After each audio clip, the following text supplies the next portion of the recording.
সন্তানের জন্মের তারিখটা বেশিরভাগ বাবা মা ভুল লেখেন, ইচ্ছাকৃত ভুল না, মিথ্যা লেখেন। কেন?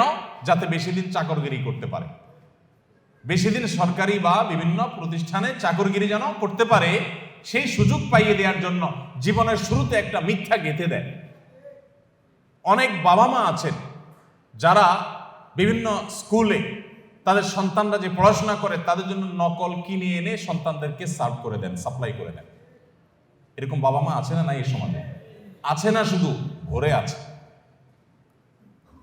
অর্থাৎ বাবা মার হাবভাব দ্বারা তারা বোঝাতে চান যে দেখো, আমি নিজে তো টাকার মেশিন, সারাদিন পয়সা ছাড়া আর কিছু চিনি না, অতএব আমার ঘরে জন্ম হয়েছে তোমাকেও টাকার মেশিন হতে হবে বাবা।